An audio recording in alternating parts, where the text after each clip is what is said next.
This is a hatchback. They're really popular in India and there are many reasons for it. 1. They're cheap. 2. They're cheap. 3. Some of them are really cheap. It's the car you buy because the MPV, SUV or sedan that you actually want is too expensive. What then would you say when Mercedes and BMW, the epitome of luxury and all things fancy, make a hatchback?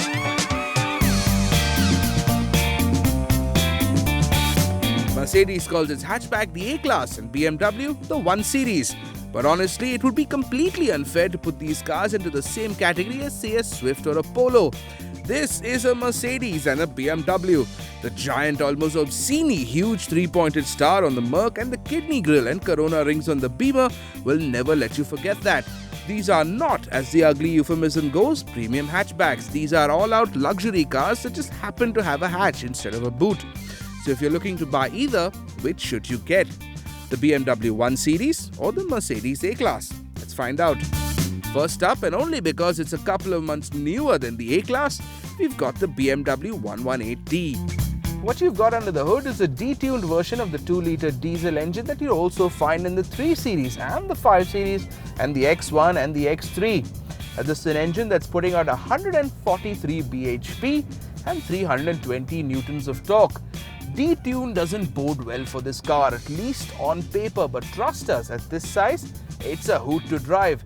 Switch to Sports Plus mode. Yeah, it's got various driving modes, but more about that later. So anyway, switch to Sports Plus mode and firewall the throttle, and you're hitting 100 from standstill at 8.5 seconds, which is pretty fast.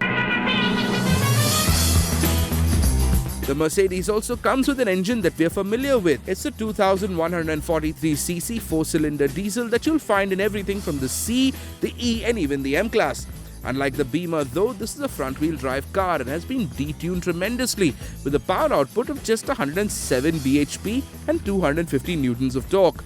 The high point of this powertrain is a 7-speed double-clutch gearbox that Mercedes calls the 7DCT and paddle shifters. Now by itself, this engine is fine. The power is adequate for everything you might want to do.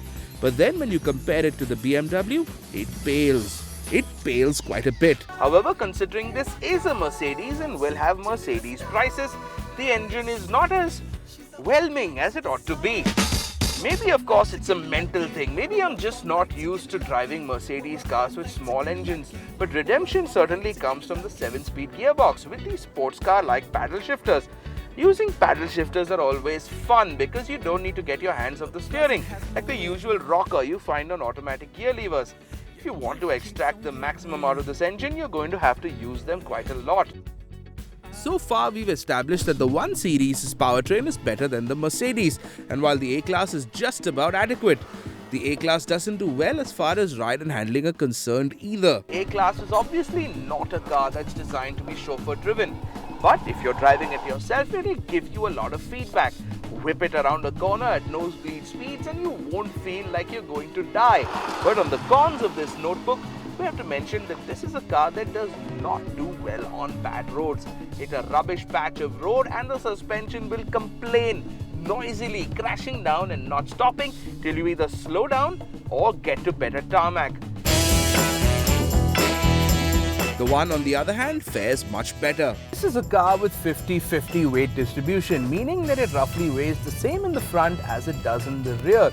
It's got a stiff chassis and suspension and sharp body control with no roll. What that means, of course, is that in this car you can have a lot of fun. It takes a little getting used to, of course, because this is a rear-wheel drive car and most of the cars we drive here have power going to the front wheels. Now switch the car into Sports or Sports Plus mode and this car will shimmy in and out of corners like a coked-up salsa dancer. It might sound a little dangerous, but you can always remember this: the safety systems aren't turned off as much as they're inactive, lurking around like a PG Woodhouse butler, and will pull you out of trouble every time your drive becomes a little too exuberant. Ride quality is also pretty decent and definitely better than the A-Class. This is not a car that will crash over bad roads. It's pliant, but all said and done, it's not exactly plush. But then when you spend this much money on hatchbacks, the car you drive needs plenty of personality. And it's here that the BMW loses out to the Mercedes. It's got all the trademark looks of a BMW, the world famous in India Corona headlamps, the kidney grille, the super long bonnet. But if you look beyond the front end, you'd realize it actually is quite ugly. It's off proportioned and the rear especially is pretty plain. Compared to the A, the 1 Series is practically dowdy. Sounds weird, but now the BMW is the dowdy one. The A-Class on the other hand plays Lady Gaga to the 1 Series' Susan Boyle. It sits low on the ground and the first 3 quarters look completely like a sports car. The headlamps glow, the air dams snarl, and then there's that almost obscenely huge 3-point star completing the picture and the point. The party continues round the back as well, a place where most cars of similar design falter, like their styling mojo ran out by the end of the front 3 quarters, but not with the A-Class. The hatch contours in and integrates well into the rest of the body, with the rear splitter just completing what is a great look. Mercedes has gone really aggro with the way its new cars are designed. On the inside too, Mercedes' sports heritage continues. You can see it in the chiseled steering wheel, you can see it in the AC vents, and you can see it in the figure-hugging leather seats. The driver and shotgun seats are the place to be, but if you do take a gander down the back, you'll see that it's just about adequate, if not exactly bountiful as far as space is concerned. However, more importantly, it does have all the bells and whistles that make us happy, like a banging stereo with all the accoutrements like Bluetooth and USB, along with an LCD display screen that has an interesting story. According to the designers, this LCD is not integrated into the dash like with most cars, but hangs over the dashboard. And the explanation was that when people fit LCD screens in their homes, they don't break the wall to put the TV in. They just hang the TV on it, which works. If the BMW, on the other hand, looked dowdy and unassuming on the outside, it continues inside as well. Don't get us wrong though, this is not a bad thing, just a little boring. It's not blingy in the way you'll find in the A-Class, but once you sit in, you won't realize that this car comes in the bargain bin selection of the BMW inventory. We're driving the top-end Sportline Plus version, so you've got all the bells and whistles. So obviously, this car comes with all the ribbons and balloons like iDrive, parking sensors and 6 airbags. Clearly, this was a car that's designed for the driver because the front seats are fabulous and the top-of-the-line version comes with electrical adjusters and a lot of bolstering. At the back seat of the 1 Series is where things start to go wrong. It's all black in here, so getting in feels like you're being swallowed. Also, you don't have too much legroom.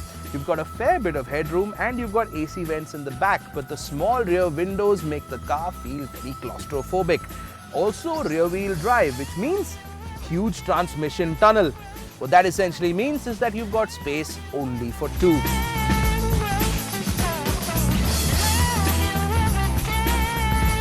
So now to decide, to choose between the blingy, hyper-attractive yet relatively slow A-Class. Now this is a car that will get you a lot of attention because of the quite stunning looks, and more importantly, it does not look cheap, not by a long shot. In a way, it looks quite a bit more attractive than a C-Class. Or the plain-looking yet fabulous driving BMW 1 Series. The only hatchback you can buy in India with rear-wheel drive, and coupled to that is a steering with as much feeling as a Bollywood ma. A tight yet forgiving chassis and suspension, and an engine that goads you into doing naughty things to it. It's also got a rear end that will swing out like an item girl. There is quite a swing between the prices of both cars. Prices for the diesel 1 Series swing between 23 and 30 lakhs, while the A180CDI can be yours for a flat 23.5 lakh rupees ex-showroom. It all matters on what you want from your super hatch. If it's a style statement then you're looking for, then look no further than the A-Class. But if it's a driving experience that you want, you can't go wrong with the BMW.